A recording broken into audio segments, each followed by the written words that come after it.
नमस्ते, मैं डॉक्टर आनंद सिंह और आपका स्वागत है इलेक्ट्रो होम्योपैथी मेडिकेयर में। दोस्तों, यदि आप हमारा ये वीडियो पहली बार देख रहे हैं तो मैं आपकी जानकारी के लिए आपको बताना चाहूँगा, हमारे यहाँ बिना ऑपरेशन के और बिना किसी साइड इफ़ेक्ट के पित्त की थैली की पथरी, पेशाब की थैली की पथरी और गुर्दे की पथरी का इलाज किया जाता है। साथ ही साथ हमारे यहाँ एपिलेप्सी यानी कि मिर्गी दौरे की जो बीमारी है उसका इलाज किया जाता है। इसके साथ ही साथ हमारे यहाँ बवासीर जैसी जो बीमारियाँ हैं इनका भी इलाज किया जाता है। दोस्तों, हमारे यहाँ जो भी इलाज होता है ये इलेक्ट्रो होम्योपैथिक पद्धति की दवाओं की सहायता से होता है। इलेक्ट्रो होम्योपैथी का एक छोटा-सा परिचय मैं आपको देना चाहूँगा। इलेक्ट्रो होम्योपैथी एक हर्बल चिकित्सा पद्धति है, जिसका आविष्कार सन 1865 ईस्वी में डॉक्टर काउंट सीजर मैटिजी के द्वारा इटली के बोलगाना शहर में किया गया था। तो दोस्तों, आज का हमारा जो वीडियो है, ये वीडियो बवासीर को लेकर है कि बवासीर जिसे हम पाइल्स बोलते हैं और सामान्य भाषा में, आम बोलचाल की भाषा में इसको मस्से बोल देते हैं। तो ये जो बीमारी है इसके पनपने के, इसके होने के क्या कारण हैं, इस बारे में हम आज बात करेंगे और साथ ही साथ हम इसके निवारण के बारे में, इसके निदान के बारे में, इसके उपचार के बारे में भी बात करेंगे और इलेक्ट्रो होम्योपैथिक दवाएँ इस पर किस तरीके से काम करती हैं, कौन-कौन सी दवाएँ इस पर दी जाती हैं और कितने समय में ये दवाएँ इस बीमारी को ठीक कर देती हैं, इन सारी चीज़ों पर आज हम बात करेंगे। दोस्तों, यदि आपको ये वीडियो पसंद आता है तो प्लीज़ आप वीडियो को लाइक ज़रूर करिएगा, चैनल को सब्सक्राइब करिएगा और वीडियो को शेयर अवश्य करिएगा। तो चलिए दोस्तों, वीडियो शुरू करते हैं। तो दोस्तों, अब हम बात करेंगे बवासीर के बारे में। जिस व्यक्ति को बवासीर होता है उसके गुदाद्वार में गांठें हो जाती हैं, मस्से हो जाते हैं, छल्लेदार गांठें हो जाती हैं। बवासीर के 2 प्रकार होते हैं, एक बाहरी बवासीर और दूसरा होता है अंदरूनी बवासीर। अब हम सबसे पहले समझते हैं बाहरी बवासीर के दौरान पेशेंट को किन-किन स्थितियों का सामना करना पड़ता है।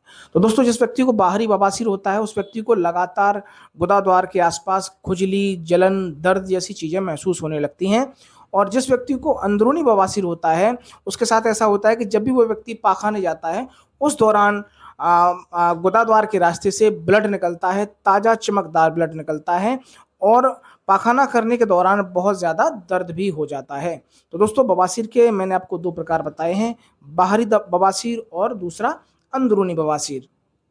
दोस्तों, बवासीर 4 स्टेज में होता है। पहले स्टेज में क्या होता है कि हल्की-फुल्की खुजली वगैरह होती है। दूसरे स्टेज में क्या होता है कि जो मस्से हैं वो शुरुआती दौर में दिखाई देते हैं, जैसे कि पिंपल्स हो गए हों और तीसरा इसका स्टेज होता है कि मस्से बड़े हो जाते हैं और हाथों से स्पर्श करने पर महसूस होने लगते हैं और चौथे स्टेज पे ये मस्से लटकने लगते हैं, लच्छेदार आप ऐसे मान के चल सकते हैं कि अंगूर के गुच्छे की तरह ये जो मस्से हैं लटकने लगते हैं और ऐसी स्थिति में डॉक्टर्स इसको ऑपरेशन के लिए बोल देते हैं। लेकिन यदि आपको इस तरह की समस्या है, आपको पाइल्स हुआ है, मस्से हुए हैं, बवासीर हुई है, तो आप हमारी इलेक्ट्रो होम्योपैथिक दवाओं का यूज़ कर सकते हैं। हमारी कुछ दवाएँ हैं, आपको बहुत ज़्यादा मात्रा में दवा नहीं लेनी है, ऐसा नहीं है कि आपको पेट भर के दवाएँ खानी हैं, बिल्कुल बहुत ही सादा-सी दवाएँ हैं, बहुत ही छोटी-सी दवाइयाँ हैं, जो आपको सुबह-शाम लेनी हैं, वो हम आपको आगे वीडियो में बताएँगे और इन दवाओं के माध्यम से, इन दवाओं के यूज़ से आपकी जो बवासीर है वो जड़ से खत्म होने का काम करती हैं हमारी दवाएँ। तो दोस्तों, आप आगे वीडियो में देखेंगे कि किस तरीके से कौन-कौन सी दवाएँ हैं जो हमारे आपकी जो बवासीर है उस पर काम करती हैं। पेट भर-भर कर दवाइयाँ खाते हैं, बहुत सारी मात्रा में दवाएँ खानी पड़ती हैं, लेकिन हमारी इलेक्ट्रो होम्योपैथी में ऐसा नहीं होता है। मैं आपको बताना चाहूँगा, मात्र ये 4-5 तरह की दवाइयाँ हैं, सिर्फ़ ये 4-5 तरह की दवाइयाँ, छोटी-छोटी दवाइयाँ हैं। आप इनके छोटे से सेवन से, यानी कि ये बहुत ही कम मात्रा में लेनी होती हैं, आपको कुछ भी महसूस नहीं होगा।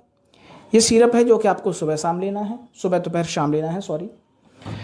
ये आपका इलेक्ट्रोपाइल R29 ये ड्रॉप है जो कि 15-15 बूंद सुबह, दोपहर, शाम आपको पानी में मिलाकर लेना है।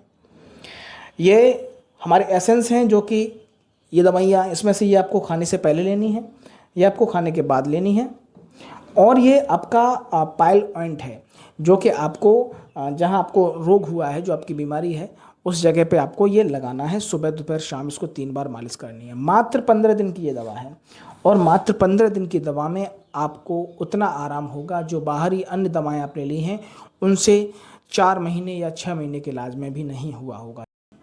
तो दोस्तों, अब हम जानेंगे कि पाइल्स होने के, मस्से होने के, बवासीर होने के क्या कारण होते हैं।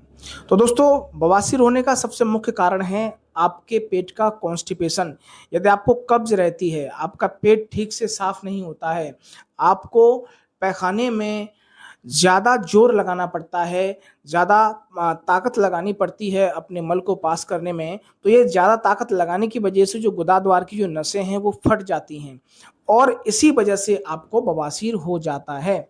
इसके अलावा अगर आप लाल मांस ज़्यादा खाते हैं, मटन ज़्यादा लेते हैं, मटन चिकन ज़्यादा लेते हैं, तब की स्थिति में आपको जो बवासीर है वो आपको बवासीर बढ़ सकता है। तो सबसे पहले आपको फल लेने हैं और पानी अच्छी मात्रा में पीना है, जिससे कि आपकी जो बवासीर है वो कंट्रोल में बनी रहेगी। मीट मछली से आपको दूर रहना है, सादा भोजन लेना है, दलिया वगैरह का यूज़ आपको ज़्यादा करना है। तो दोस्तों ये 2-3 चीज़ें मैंने आपको बताई।